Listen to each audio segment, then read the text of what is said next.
Welcome everyone to today's webinar of the NSF Center for Integrated Catalysis. I have the honor of introducing today's speaker, Professor Chong Liu. So Chong is originally from China. His hometown, Hangzhou, is known to be the heaven on earth, a beautiful city. And then he finished his undergraduate education at Fudan University, graduated with honor, came to California, UC Berkeley, his graduate studies. He joined Professor Pei Dongyan's group. That's where I started learning Chong's work. Very creative, this bionic in nanowire structure of artificial photosynthesis. And he did a tremendous job, and Pei Dong was not shy in numerous occasions, claimed Chong to be his best student. It wasn't even one of the best. Oh, appreciate that, yeah. So what Chong did was that in Pei Dong's group was to interface, this small, was that bacteria, enzyme bacteria with inorganic nanowires to carry out a really complex, reactions starting from carbon dioxide, water, and sunlight. After graduation, Chong moved on to, came to the East Coast, Boston, and joined Dan Nocera's group. He continued his pursuit of interfacing biology with inorganic world. And he did really phenomenal work, published a couple of seminal papers, one of them showing the record efficiency when it comes to, I believe is a synthesis of alcohol from carbon dioxide. And the other one, and he really touched on another extremely important but very difficult reaction, which is nitrogen fixation. So this is work, are really seminal papers in this field. In 2017, not long ago, although he has done a lot, it felt like a long time ago, but only 3 years, he joined UCLA and continued his exploration of interfacing biology with the inorganic world. He has already in 3 short years established a very broad program, and his program straddles the field, traditional field of biochemistry, inorganic chemistry, as well as material chemistry. And I'm really honored to be a partner in this new center. And today, I think he will tell us a little bit of one aspect of his research that concerns microscopic mass transport for integrated catalysis. So Chong, without further ado. All right, yeah, thank you. Thanks for the nice introduction from Dunwei.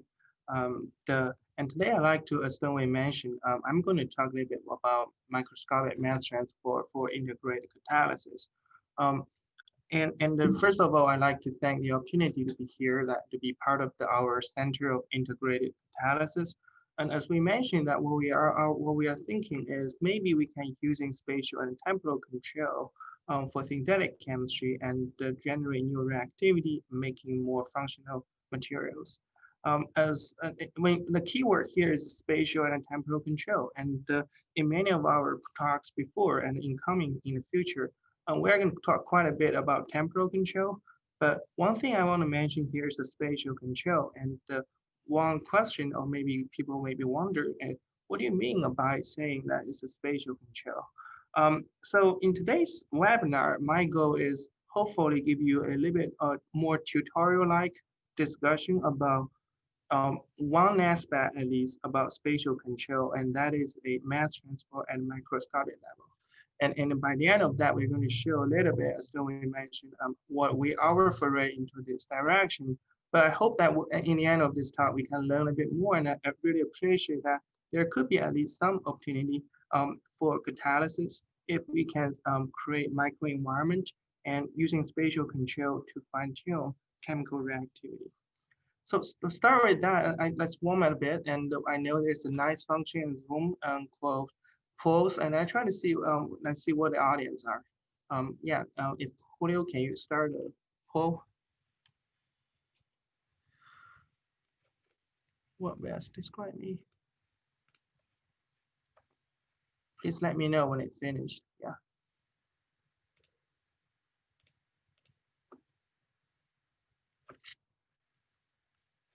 All right, close. So if you look at that and looks at the result, we have about like say roughly even splitting between synthetic chemists, physical chemistry, material science, and other disciplines. And one thing you may notice is nobody voted for chemical engineering. And that really comes back to the second question I'd like to ask you is, when you think about mass transport, what kind of area do you think that it fit most?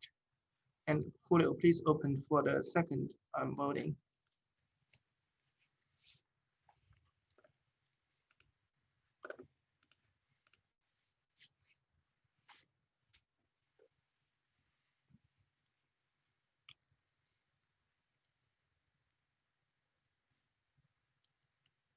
All right, so now if you look at again, it sees that when we think about mass transport, most people, we have like more than half of people think that it is more chemical engineering, although we also have quite a bit of people think about it is related to physical chemistry. So it is true that if you, whenever you talk about mass transport, people think, oh, that's engineering. But so that's the thing I want to talk about today is, yes, if you think about a mass transport, at macroscopic level, that's definitely in the realm of chemical engineering. And the reason is it can really make sure the reaction have high throughput and run faster. But what I want to talk about today is if you can fine tune the mass transport at a microscopic level, nanometer, micrometer size, as biology does, they could actually not only increase throughput, but also make a reaction feasible and also change the selectivity. And that's what I hope to know is that it's not just about chemical engineering. So I'm going to start a discussion with we think we can build up a model system. Say you have a first reactive site that the reactant goes in, active the first one, and again intermediates. And the intermediates may go to a second site and produce the final product P. And because the site 1 and 2 may not physically attach to each other, what is going to happen is there is a mass transport because the intermediate have to migrate from the first site to the second site. So there could be many things go wrong during that process. So you may think about there could be a side reaction because it could be a very transient intermediates. And so it could just deactivates before it degrades, before it even have a chance to reach the second site. Or there could be a competitive binding because while the second active site is waiting for the intermediate to come to bind, there could be other external species that bind towards site 2 and poison the catalyst. And the third one is the intermediate could just be a gas bubble, right? And the gas may just leave the solution, and even there's a mass transport, but there's not enough solubility to facilitate a effective tandem catalysis. So here I want to use one example to show that if you think about tandem catalysis, when you have two active sites, there is a mass transport become something we may want to think about and that may affect related to the feasibility of the reaction because there could be other things go wrong. So now the question is, how can we design a mass transport to A, maybe make the whole reaction faster even in the absence of side reaction? B is how can we mitigate, if there are side reactions there, how can we mitigate those undesirable effects? So to start with that, I think everything we say about catalysis, we're learning from nature. So one thing we may want to look at about is in nature and in biochemistry, how people learn about those tandem catalysis. So on the left side of the screen, I'm giving a natural example. That's a tryptophan synthase that we have in making the amino acids. So it is actually a tandem catalysis in the sense that there are two subunits with two metal-centered active site. And in between that, you have indole as the intermediates during the synthesis. What happened is because the indole have a low concentration and they really want to fully utilize the intermediates, there's a 2.5 nanometer hydrophobic channel connecting those two active sites to make sure that all the indole intermediates generated from the first active site finally deliver the second one. So here we're just showing that the nature actually have to do a lot of good job to make sure that intermediates can be well channeled and that there's a good, the mass transport is not running against a certain tandem catalysis. On the right side of the screen, I'm showing I would say, artificially made biochemical reactions. In that case, it is a tandem catalysis about glucose oxidase, which oxides glucose into glutamic acid. And the second, in that sense, in that enzyme actually reduces oxygen to generate hydrogen peroxide. And hydrogen peroxide will go to the second enzyme. It's a peroxidase, which have a turnover that converting hydrogen peroxide to water. At the same time, give you a fluorescent readout indicating the success of the tandem catalysis. So what these people did in about 10 years ago is they functionalized those two enzymes in a DNA origami. By doing so, allowing them to very precisely control the spacing between those two enzymes in a tandem catalysis concept. For example, you can put them right to each other, as you see on the left side of panel B, or you can put them a little bit far away. What happens is we know hydrogen peroxide may not be a very stable intermediate, and it could also just diffuse to free solution without reacting for the second turnover. So what these people observe is there's an accelerated turnover reaction rate if you put those two enzymes about a few nanometers away from each other. And so this case is showing that in biochemistry, I would say at least 10 years ago, people already tried using spatial control by controlling the spacing between those two active sites in a tandem catalysis fashion. They are already be able to tune the reaction rates and make it faster and mitigate the loss of intermediates. Here is the transient species, for example, hydrogen peroxide. So I hope this, for example, give you a motivation showing that in biology or biochemistry, people are paying attention at the nanoscopic or maybe microscopic level about how the substrate are delivered. So now the question is, how can we using to mimic that and learn this in synthetic chemistry? And that is, I hope that we're trying to give you some brief thoughts on this webinar. But start with that, we want to say is, what is the microscopic mass transport look like at microscopic level? So what question is, how can we understand this mass transport way from site 1 to site 2, and what is the mathematical foundation or maybe physical pictures to do this? To start with that a little bit, I'd like to go back to a little bit to the fundamentals to talk about the mass transport microscopic concentration profiles when there is a catalyst site in a space. So what we can say is, say I only have one active site now, it's site 1 on the blue circle, and the reactant reacted with in the intermediates. The question we want to ask is, okay, at steady state, the reactant is keeply turning over into intermediates. So what is the concentration profile away from the substrate, from the active site? While I have a constant generation of intermediates at the same time, they diffuse away from the active site. So mathematically, actually, it follows the reaction diffusion model, which I'm not going to talk about all the detailed math. But what I can say is it's mostly governed by two parameters. The first parameter, of course, is the kinetic rate constant of this reaction. If you think about turnover frequency, basically saying that how many turnovers you have every second. The second, and that determines how fast the reactant will be generating. And on the other side, what it determines is the diffusion coefficient of your product. Because you generate those, how many of those will remain in the proximity of the active site really depends on how fast they will diffuse away from those active sites. So if you plot the C, which is the concentration of the intermediates I here, as a function of R, which is the distance from the reactive site. And you can see actually, basically what you see is a concentration profile across a few micrometers away. And here the R0 means that's where the active site is, and the positive and minus, and the different values are just saying how far they away from the active site. And you can see first thing is what you would see is a gradient across all the magnitudes at the macroscopic level. And the second thing you notice, what kind of profile you're going to get and how uneven this gradient is going to be look like really depends on a ratio of the two parameters. One is the rate constant of the reaction, and the second one is diffusion coefficient. So one way you can think is when you have a really high reaction rate or maybe really slow diffusion, the K divided by D is large, you get a very steep gradient because they are not fast enough to diffuse away. And on the other hand, if your diffusion is really fast or the reaction is pretty slow, that doesn't matter, right? There's not much, everything generated will quickly diffuse to the bulk. So you are not going to get much gradient there. So that's good to know. So what it means is, if you think about mass transfer on microscopic level, just think about free diffusion. It actually, you cannot say one size fit all. It really depends on relative play between the rate of reaction versus how fast things are diffusing away.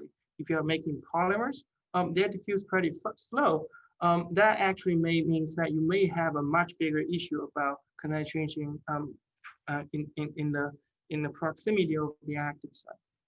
All right, so that's what we know. So now the question comes back to, if I want to make a tandem catalysis now, I say that, okay, I know the gradient now is say the y, I'm just replicating what we shown before. The center 0 is where the active site 1 is, and the y-axis is the distance away from that. When I have site 1 is turned over, I get this kind of concentration gradient. So what we can think now is, okay, I know the intermediate is diffusing away from that, and now I want to make a tandem catalysis. So where along the x-axis, where should I put a second active site so I can get maximum efficacy?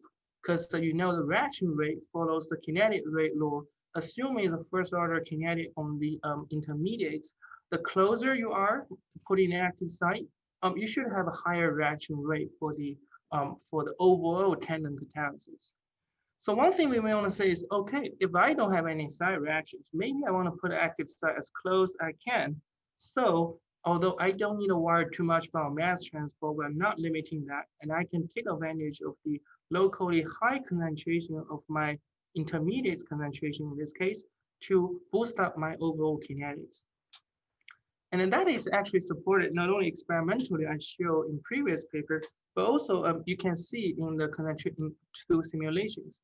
So this is the exact case about glucose oxidase with a peroxidase with hydrogen peroxide as an intermediates on a DNA origami. And people did simulations about that to show that now the circle 1 is the first active site, and circle 2 is the second one. If you put them 10 nanometers away from each other, their reaction rate is automatically faster if you put them, say, 25 nanometers or over 100 nanometers away. So from this, I want to show two things. The first thing is, okay, it is possible we can use simulations, numerical simulations with a kinetic model to kind of estimate what is the corresponding distance for a specific pair of reactions. What is the spatial control and what kind of distance they should have if you want to have a high reaction rate in the absence of any side reactions. The second, I want to show that one thing I want to note here is, although I talked about 10 nanometers in this simulation, as we talked about, it really depends on the real kinetic rate and versus the diffusion coefficient. So it could be quite in different length scales depending on the nature of the chemical reaction.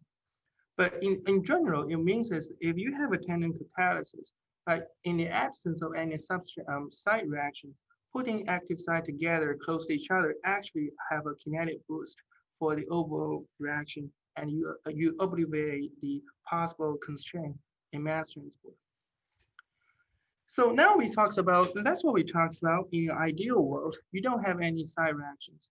So what happens if you do have side reactions? Say during the mass transport process, when the intermediate is diffusing out, that intermediate is transient like hydrogen peroxide. Hydrogen peroxide might decay and degrade over time or may become a gas bubble just coming out. If you think about what it means is the concentration profile is going to decrease faster because the intermediates is not only diffusing out, but they got consumed or just got degraded over time along the way they were trying to diffusing out of the active site 1.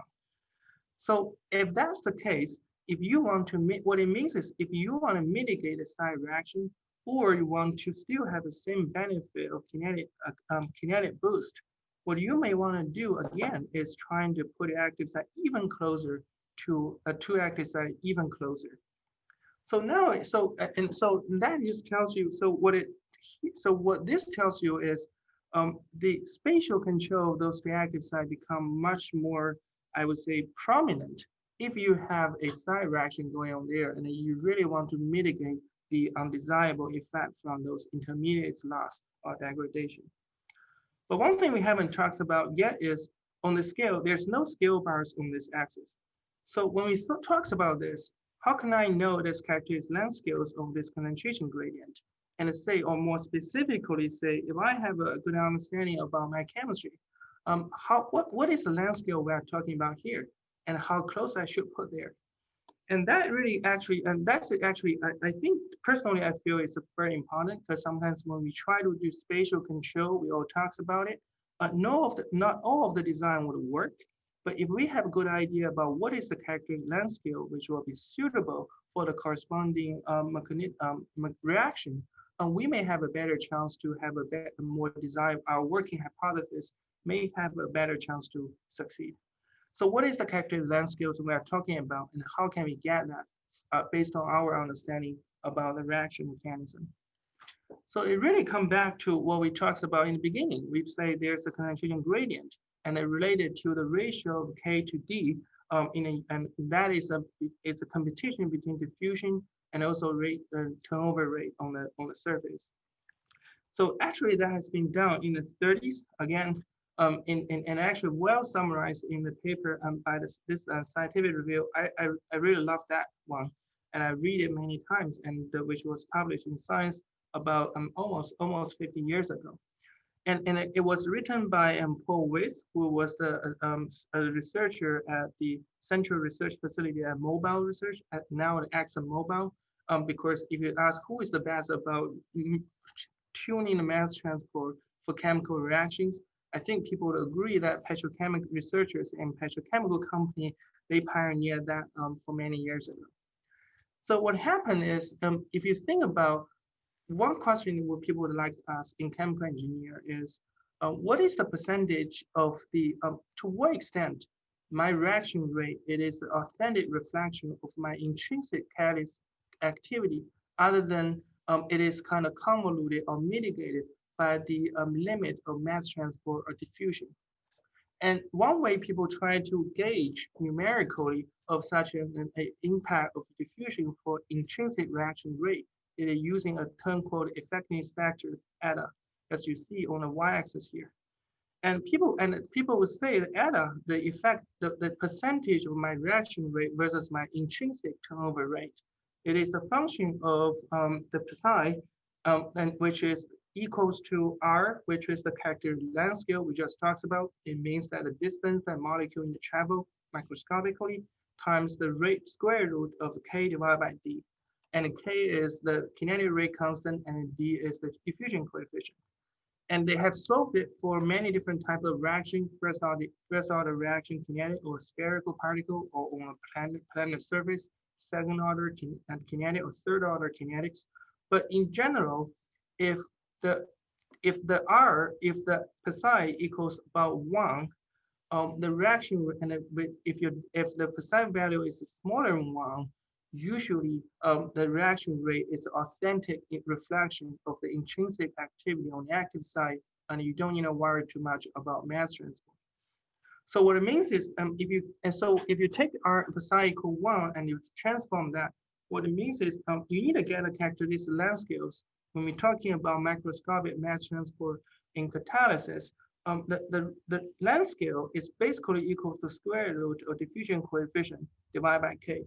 And if we know that, we can have a good understanding about it. And that, I would say, that is the length scale we should think about when we're trying to think about the spacing between catalysis based on our mechanistic or kinetic information for the specific chemical reactions. So here I'm going to give one example, which was back in the 70s. And I personally find it's a very interesting reaction. It's a paraffin isomerization reaction. And one example here is they tried using hexene and gas phase catalysis. They're using hexene to isomerize into isohexene. And thermodynamically, the product is slightly lower than the energy of hexene. And this reaction actually requires two different catalysts. You need to first do a deproton and dehydrogenation reaction on platinum particle. And then you have acidic isomerization from hexene to isohexene. And then you hydrogenate that into isohexene. And what happens thermodynamically is the intermediates are thermodynamically uphill. So if everything is at thermodynamic equilibrium, it is a little bit, you have a lower concentration on intermediates. for the overall reaction. And so the overall reaction rate of the reaction really depends on whether you can fully utilize hexene or you would have a mass transfer constraint for these reactions. So back in the day, what people do is they make two different kind of catalytic particles. One is a platinum particle, one is a zeolite, and mostly have a lot of acid site, and make two different particles. And what they try to do is just make these two particles in a reactor. But what they are trying to asking is what kind of size of those particles should be. Because if you think about, because the intermediate is coming from hexene, from the platinum, and if you want to mitigate the mass transport, that you need to make sure that the distance between those two active sites are within the characteristic length scale R, as we just talked about. And so what they did actually is, they estimated based on the understanding of the gas phase catalysis, saying that it's only order about 100 micrometers. It's pretty long because it's gas phase reaction. So the diffusion coefficient, I'm sorry, the diffusion coefficient of the gaseous coefficient of the gaseous species are larger. But in general, they find out the critical distance is about 100 micrometers. So what these researchers did, they just making these two particles a different size, all the way from 1 millimeter to 10 micrometer, about less than 10 micrometer, and see what is the overall reaction rate for those kind of reactions. And they find actually there's a steep cutoff at about 100 micrometers. If you make these two carriers smaller, so the character length scales between these two active sites are less than the R value we just talked about. The reaction has no mass transport limitation, and the reaction is fast. If you go beyond that, it decays quickly and below 10% if you make it slightly larger. And I find it's interesting because at that time, people don't talk about nanomaterial in the 70s. They call it a microscopic reaction. They call it intimacy in catalysis back in the 70s. And what happened, what's more interesting is if you think about biochemistry is another about chemical transformation. And we always say that evolution already have make biochemistry battle tested for millions of, if not billions of years. So one hypothesis would be is if we already know mass transport is so important to make sure that there's a good tandem catalysis, one of the biggest tandem reaction network is in biochemistry. So what it means is the geometry or the dimension of biological cells, or maybe organelles, or maybe enzymes, the dimension of those should be commensurate with their intrinsic turnover frequency, so evolution would make it mitigate of mass transport limitation. So what this researcher did is, 50 years ago, is they test that hypothesis by pulling out the data at that time they know to comparing the fundamental kinetic rate, metabolic rate, or you can say the turnover rate of different cells, mitochondria, or maybe ribosome all the way to membrane, and comparing the rate of their reaction in comparison to the dimension of those different biological moieties. And they do find actually it's a consistent that the size of the organelle, also all these proteins, which is actually follows the dimension of those sizes. You can think about as always are smaller than the corresponding characteristic length scales. So that when you think about mass transport in a biological media, usually there's not much mass transport mitigation. So it's also good to know that even in petrochemistry or biochemistry, it is a universal that we can use in the characteristic length scales R to modulate, to have a computation about mass transport controlled or not mass transport controlled. So how can we using that? So one way you can think about, for example, in petrochemistry is, again, the isomerization and hydrogenation reaction is you have two means, and ideally you want to have isomerizing the benzene and propane in gas phase reaction. If what happened is if you put those two catalysts too close, so you might have a side reaction that you have a intermediate well dehydrogenate into alpha methyl and styrene, and with the hydrogen as a side product. So what they do is you can control the distance between those two active sites, and it's by tuning the dimension And then it is possible to allowing a reaction going one direction with a major product benzene, and without having too much a dehydrogenation reaction of a alpha methyl stearate as a product. And a similar actually phenomena happens in biochemistry when people think about tyrosine making dopamine, and dopamine go to a neuron pine strand. It is a prescription drug to boost your blood pressure and heart failure. And what happened is there are two enzymes competing for the same substrate. And what people are really trying to, what they find is it's possibly those two, the way biochemistry is modulating the selectivity between those two reactions is by controlling that the distance from of the different enzymes towards the availability of dopamine. So what this tells you is when you have a competing reactions, you can by controlling the proximity or intimacy at a time of different active sites, how close they are spatially at a microscopic level, maybe in a cell, you can modulate the selectivity of a possible reaction. So up to now, I hope give you some ideas. Maybe we can using a simple length scale, say R, which equals the square root of D divided by K. And we can using that to design a system in a thought experiment. If you want to in the described tandem catalysis scheme, if you want to have a boosted reactivity of the mass transport from site 1 to site 2, you just want to make them close enough so the distance between them is smaller the characteristic length scale for that reaction. And similarly, if you have side reactions and you really want to mitigate that, what you want to do is you want to make it even closer, and in this time it still follows the corresponding characteristic length scale. However, that length scale will be calculated not by the rate of the reaction 1, but by the rate of the corresponding side reactions. And that is so in general what it means, and that hopes to give you some ideas in when you have a free floating solution, free diffusing solutions, how we can control the spacing between two active sites to control and render attendant catalysis. To put a little bit further as a tutorial, I would say that we always ask about in a lecture, say, what is the assumption of a discussion we have now?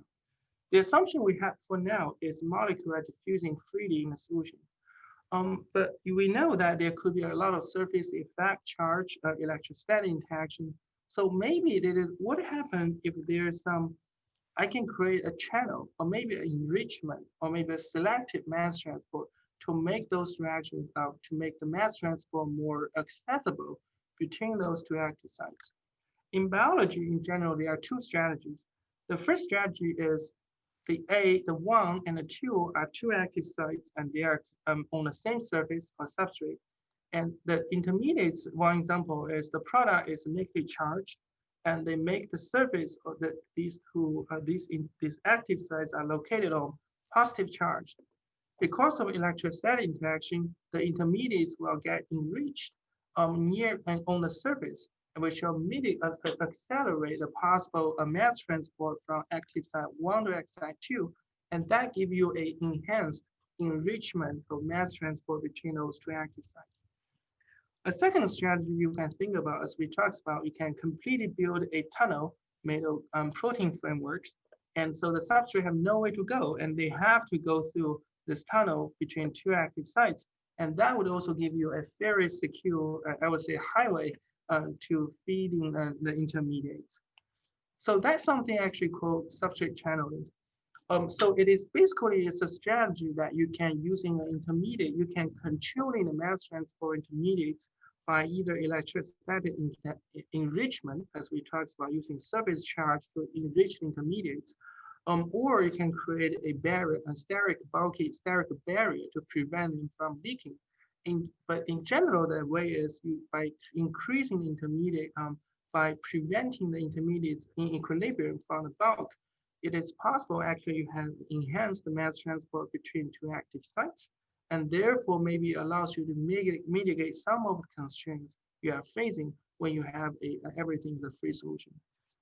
Two examples here. The one on the left is what we talked about is a tyrosine thin phase. We talked about a 2.5 nanometer hydrophobic tunnel connecting two active sites. And that's something, and it's so in this case, the indole precursor intermediates have no way to escape. They have to be fed to the other one, and that allows you to a good turnover. The second case actually is a bit interesting. So what happened is the NADH, so it is a tandem catalysis where the intermediates are NADH. And what happened in this case is they tether two enzymes, and in between, they put a chemical swing, a redox coupled NADH between the two enzymes. And because these two intermediates is tethered to a DNA, to the origami, they cannot escape. So, and because there's so proximity to the enzyme, whenever there's a turnover in the first enzyme colored in green, it is always the neighboring and anchored NAD get reduced to NADH. And similarly, when the second enzyme need to have a turnover, and that NADH will feed it to the NAD to break the second enzyme for a catalytic reaction. So what it means in this case, you can have a chemical swing system, a swing arm, they call it a chemical swing arm, to accelerate the mass transport of the reactions. So what kind of benefits can you have when you have this kind of substrate channeling with the enhanced or enriched mass transport between a tandem catalysis? The first thing is the reaction will be turned on much faster. You don't need to wait too much before the intermediates from A go to C. So the channel one will have a reaction rate much faster, but initial reaction rate much faster than the things that in free diffusion because the delivery is faster. The second case is if you have a chance to do isotope label experiment, because the intermediates has less chance to exchange from the bulk, you would have enriched the intermediate isotope exchange rate with the minimal intermediate exchange with the surrounding media if you do an isotope label experiment. The third benefit is because the intermediates has a less chance to leaking out. If the intermediate is not stable or prone to other side reactions, you would mitigate that because the intermediates were more likely to go to the second step other than coming out and degrade it into some other species. And the fourth case is kind of interesting. The argument is because it's the intermediates, it's enriched in between those two active sites, and it's hard to escape. What it means is that if you have a toxin, you have a poison molecule that competing binding substrate D also want to have a reactor C, it's also hard for them to approach the active site. So what it means is it's a less sensitive in this kind of cases, it's much less sensitive for the tandem catalysis to be perturbed for competing substrate or inhibitor because it's really hard for them to approach the active site from the right angle. So for now, I just give you a brief idea about if you have accelerated mass transport on top of the free diffusion we just talked about, what additional benefits you might have in addition to the benefits you might have when you have a free-floating catalysis in a solution. So with that, I want to take a break and let's have another poll.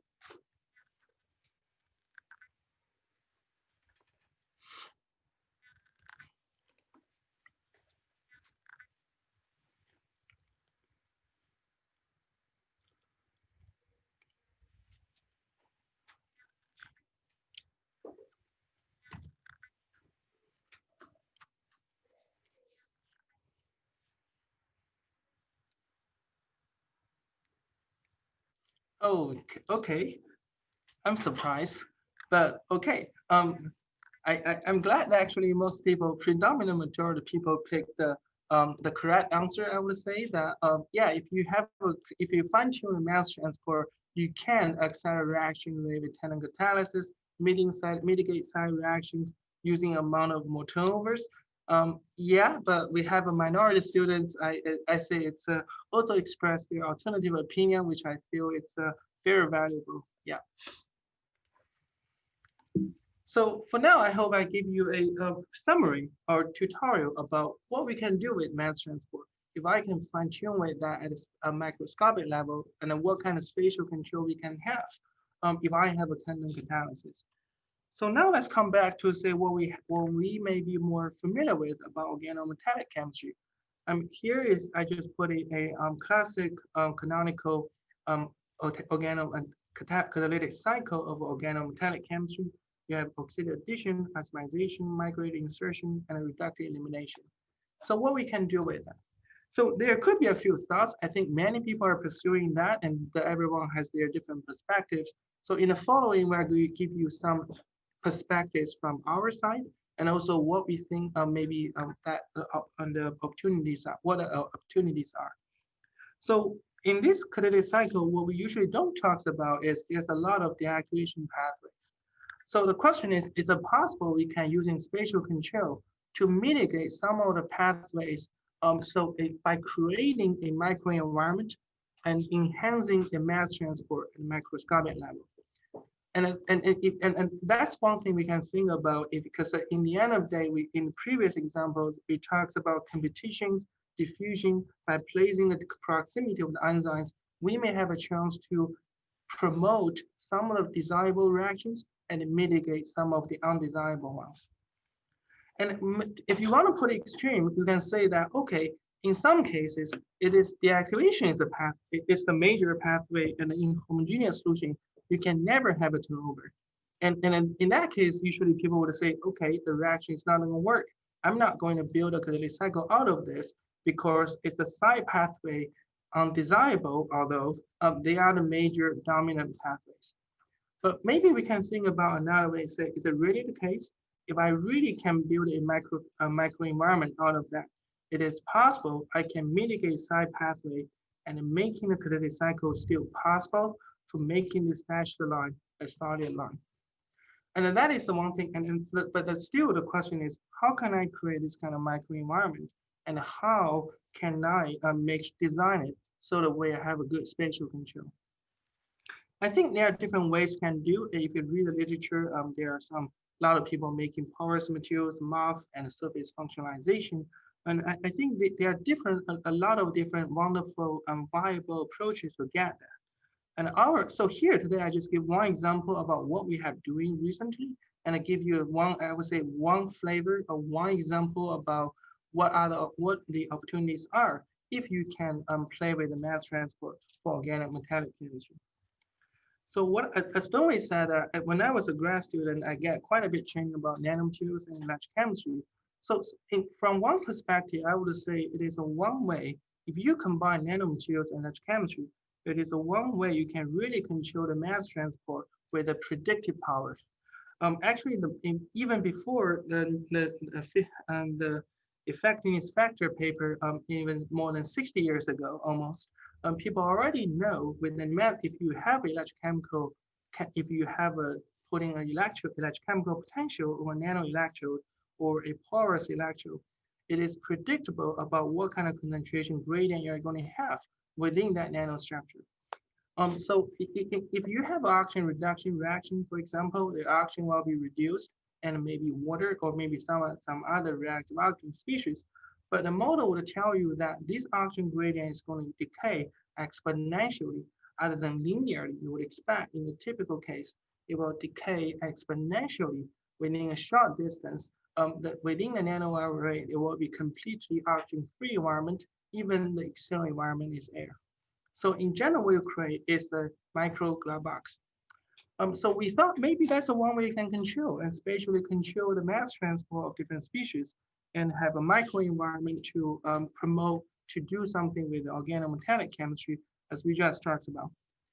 So, and one thing we can do actually is take advantage of how advanced the microscopy and the spectroscopy have been in materials research. For example, this kind of, we propose we can generate oxygen gradient and create a mini glovebox, but it is actually, we can experimentally to prove that. One thing you can do is first numerical simulation to see, based on numerical simulation, what the gradient should be. So that gives us some of the kind of predictive power. For more, we can use in spectroscopy. For example, we can use in ruthenium BP complex. It is the triplet excited state actually have a triplet annihilation with the oxygen. So it is phosphorescence lifetime will inversely proportional to the oxygen concentration in the medium. And what we can do, I'm sorry for the phone call, and what we can do is actually using confocal microscopy to get a nanometer or tens of hundreds of nanometer spatial resolution about in these kind of nanostructures, what is the precise oxygen gradient in and because of the presence of electrochemistry and the nanomaterials. And recently we applied it to biology, as Dongwei mentioned, that we had some big efforts about combining microorganisms with the materials.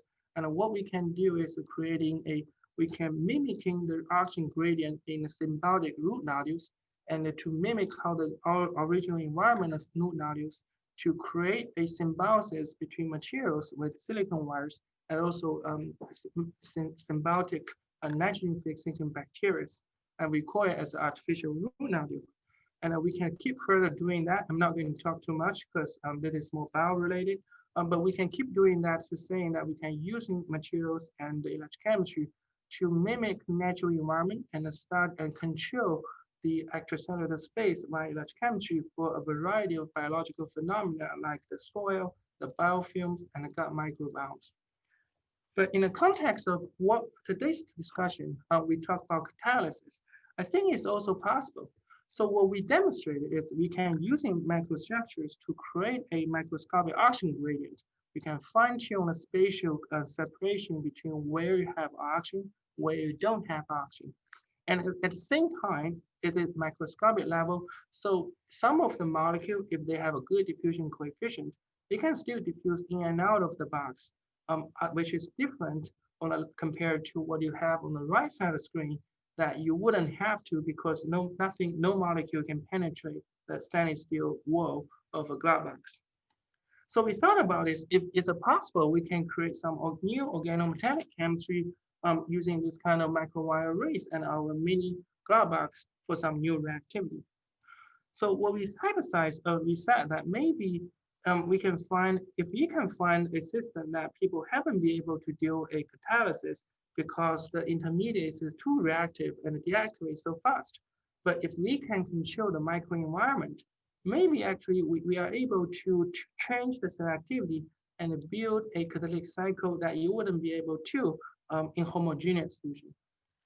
So to condense that kind of hypothesis a little bit further, what we can postulate is I have a turnover limiting step in a glovebox in an oxygen-free environment. It's a turnover limiting substrate activation step, but it is very sensitive to oxygen. And it's possible that if I have a microwire, like a microscopically generated oxygen gradient, maybe I can have that intermediate diffuse out and react to the oxygen substrate and to have an oxidation reaction and then diffuse back to have an oxygen and having a oxygen-free catalysis while my active species is extremely sensitive to oxygen. So if that could be true, what we postulate is you can using macroscopic gradient to create a catalytic cycle that you wouldn't do in homogeneous solution. The model system we picked is the rhodium-2 metalloporphyrin.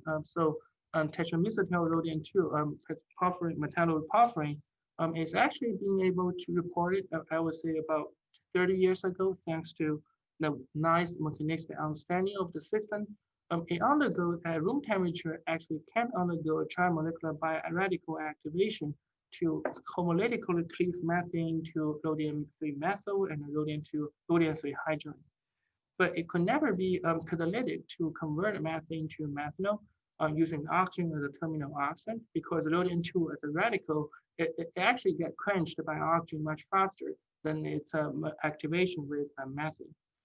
So, but we thought that may be a model system we can play with because our hypothesis here is if I can, within a wire array, my rhodium-2 maybe can undergo a turnover limiting methane activation step, even though it's at the same time, the generated rhodium methyl species can diffuse out and react with oxygen, or maybe its derivative react with oxygen species, and generating methanol, and have fulfilled the cycle through a reduction back into using electrochemistry, while my intermediate rhodium-2 can never coexist with my substrate oxygen.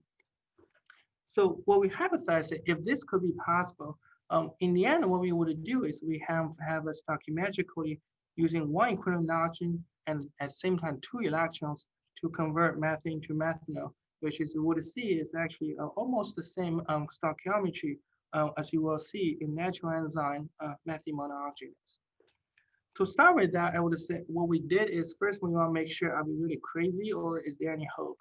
And before we do any experiment, what we do is we're using numerical simulations to predict what a kind of gradient we would have. And it turns out the wire array, we are not that crazy and it is feasible. And then the next thing we want to prove is as a result, because we are postulating oxygen sensitive rhodium-2 can exist in air within a wire array. So we got to using confocal microscopy techniques to confirm that. We take advantage of the rhodium-2 has a much shorter lifetime than rhodium-3.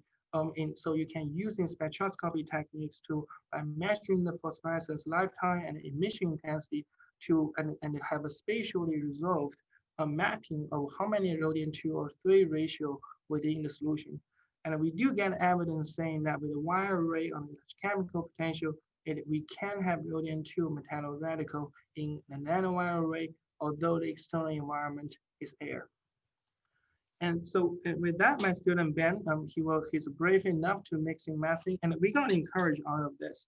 So we thought maybe we can just mixing methane oxygen and bubble into reactor, apply a voltage, and see what we got. And fortunately, we do get methanol generated at least within 24 hours. And we also do methane isotope label experiment because we know methanol is a pretty common contamination. So it works. And moreover, we can test the substrate score a bit to demonstrate it is the activity of rhodium-2 metalloradical. What happened is the tetramethyl functional group has a selectivity towards methane versus ethane, which is counterintuitive, unusual. And we did see that kind of selectivity. It indicates that it is coming from the rhodium-2 metalloradical. But in the context of this talk, we find that if you change in the height of the wire array, what you really do is you can get increased selectivity, but eventually the reactivity will plateau. And in the context where we talked about calculated length scales, everything is free diffusing. So what it really, so once you, so what it the only part that will be reactive, useful for the catalysis is really about the depend on the rate constant and also the diffusion coefficient. And our observation just show that, yeah, it is actually true. And we do get correlation between the reaction rate and the reaction mostly fall within the range of the microscopic range that we think about as we talk in the characteristic length scale R. So for now, we get pretty happy. We see, okay, we are not so crazy, too crazy that we can get a critical cycle of incompatible steps. And what we take home, my students, is during the shutdown, we think, okay, can we analyze that and then borrow the biochemistry knowledge about compartmentalization to analyze the efficacy of this system? So here we borrow a lot of knowledge about compartmentalization, organelle studies from biochemistry to study the efficacy of this reaction, which is just coming out recently. But for the sake of time, I just want to show that this is one example. We can, using mass transport at microscopic level, have a spatial control to make a catalytic cycle that you wouldn't have in a homogeneous solution. So coming back to big picture now is how can we design a microenvironment using spatial control for some reactions, either make it better, mitigate the increase the selectivity, mitigate side reactions, or even create a new reactivity. And that's our hope that what I can contribute in addition to modulating the first coordination environment and the second coordination environment, we can change the microenvironment for catalysis. I would say really, in another sense, it really requires a lot of different integration and the collaborations. We need a goodness. We start from good understanding of the mechanism, and then we would simulate borrowing knowledge from materials chemistry and also biochemistry, as we just mentioned. And then we were using physical technique to validate those spatial control and the mass transport, and coming back to the hood of glovebox to validate the reactivity in the end. So in that sense, I would say it's another way of integrated catalysis because it is an integration of multiple disciplines. So I'm going to conclude here and thank you for your attention. I also thank for my students, collaborators, and the funding agencies. And with that, I'm happy to take questions. Matthew Thompson has a very good question, and I think it's general, so maybe he can ask it first. Yeah. So should we wait for the other participants, or are all participants now back? You still Yeah, have I think all participants are now back. Oh, okay, all right, excellent. Matt, maybe you can go first. Yeah. So Chong, I was wondering, I really just love the idea of the molecular glove box, and I was wondering in the actual applications, have you been using it for systems where the species inside the glove box will be irreversibly destroyed if, say, whatever species gets in? Or are you currently working with systems that, while they survive, they're less active when, say, oxygen is getting in? I think we only try one. We haven't tried more than that because one reason about it is I would say it's I personally do not prefer to understand the mechanism better and design it appropriately accordingly. I would say and before just putting the reaction there and give it a shot. So usually when we pick a system, we pick a do some research and then run it before we test it. But to answer your question, sure, we haven't tested that idea, but I think that's a really good one.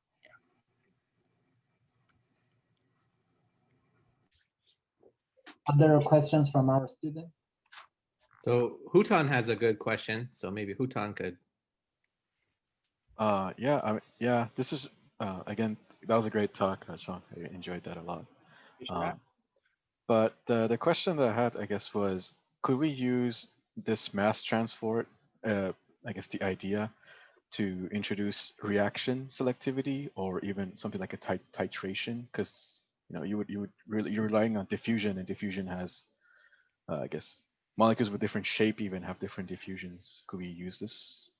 So one way you can think, I think definitely what you are guessing is using the shape of molecule as a molecular sieve, right? So for example, if you think about, let me share the screen here. If you think about in a petrochemical company when they try to do isomerization reaction here, mostly it's the cumene and the alpha methyl sterines, and they are small enough for the zeolite, CSM5, for example. But if you think about, if you're thinking about a bigger molecular weight paraffins, the shape of the shape of the molecule will definitely come into play.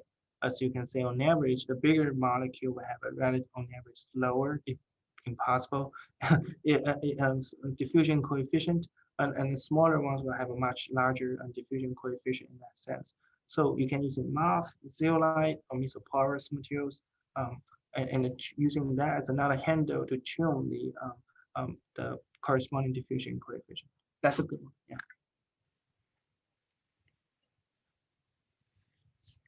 Thank you.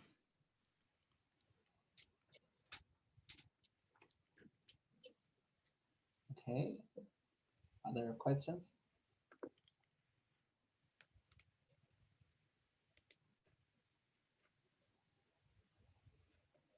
Chong, maybe I wanted to ask you to comment on. So the example you have provided, I think, is really nice. You use organometallic catalyst in different states, which can be treated essentially as an intermediate. I wonder, the earlier part of the discussion, which is a really nice theoretical discussion from so long ago, and it's amazing to see, the theory buried behind it still really offers so much insight. I wonder, can you comment on the control, the level of control, whether it's feasible with the state-of-the-art technology in placing site 1, site 2, achieving the type of control of distance, of spatial arrangement? So I would say I would say my understanding, doing this question is we talked about how we can control the distance between the active sites. But the key question I haven't mentioned is how to realize that, right? And I think that's part of the reason, in my perspective, it has advanced so much in biochemistry, because peptide binding, DNA binding are very specific, and so they can program it. And the word program already tells you how precise it could be. But in organometallic chemistry, and in that sense, I think it's harder. What people trying to do, in my opinion, they try to, for example, there is some hope. For example, if you make a MAF and you say you function as your ligand, your linker, and you function as your node, and in the distance between node and your linker, it is precisely controlled. as long as you functionalize all of them. So I think that would be one example you can think of. But when I read in literatures comparing organometallics versus the biology people, I think biological people, they already take it for granted that they can have a precise control. I think that's still not there. It still needed a lot of work in synthetic chemistry to get there. It's also a really exciting opportunity.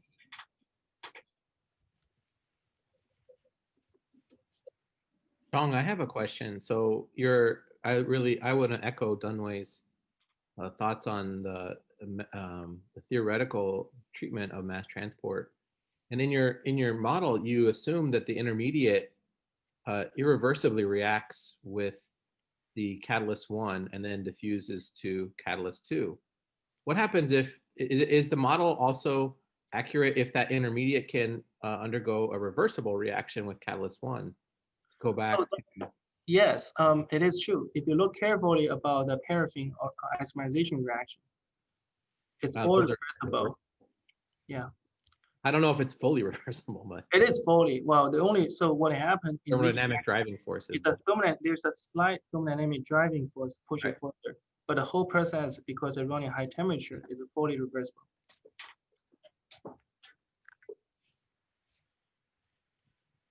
In other words, the real driving force here would be the concentration gradient. Yeah, and the flow, because this is in a flow reactor. Yeah, they keep diluting the product and providing a substrate. So that add up an entropy driving force. Yeah. I also want to ask a question. I think we're kind of out of questions anyway. I actually kind of following up to Matthew's question.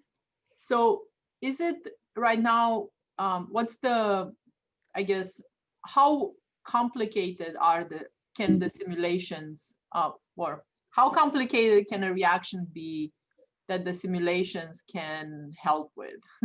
So it really comes to what your target is, right? So there are two levels in my opinion, and that's something what we are doing in the lab.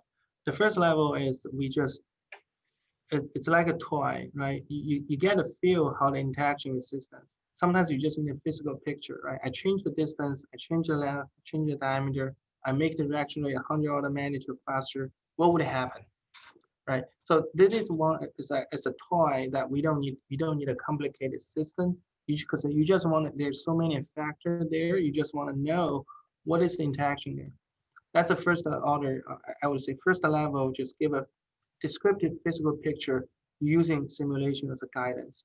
And the second level, as Paula you mentioned, it will get more complicated because you really want to get a little bit closer to reality, because we hypothesize that simulation could guide you about design, the geometry, dimension of those materials. So the biggest part is not simulation itself. It is where do you get the kinetic data to put into the model. And that's why I want to highlight the mechanistic understanding of those, because we took advantage of the paper published 20 years ago or 30 years ago that they did a very meticulous kinetic understanding. So we have all the kinetic parameters, which really help because we don't need to do it, and then we just need to put in a model and predict it. So and that really helped. Because the model is a model, it really require a lot of input. So in that context, I do want to highlight the significance, the importance of mechanistic understanding. Only that one can guide us on the model, and because the model is just a big calculator. The third level I want to say is it's a more physical point of view. I recently thought about when I was taking a shower. So if you think about what a model does, you tell them all the kind of combination of a rate constant geometry and the geometry, all the things, and they tell you what kind of reaction rate would be. Basically, it's a transducer from that. And if you think about parameter space, which include all the possible combination of those geometry and kinetic parameters, the one question you can ask is what kind of complex I need to make so I can best use this model. So what is the best geometry, or what's the best complex I should have if I can trust this model and use this model to do this work. So so then I realized maybe we need using the model more actively. That's why, Paula, you may know that we're using some machine learning and Bayesian optimization. We try to ask the question is, what kind of geometry, among all the possible geometries, first, say if I know the kinetic parameter, can I just other than randomly simulate the geometry, can I using Bayesian optimization to find out the best geometry like machine learning technology?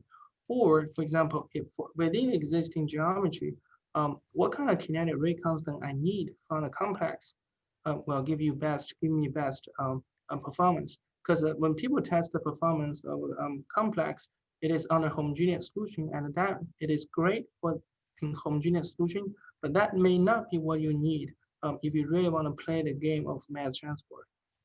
So that's a third level. I think is a little bit more risky, but that's something we are testing or doing the experiment. Yeah.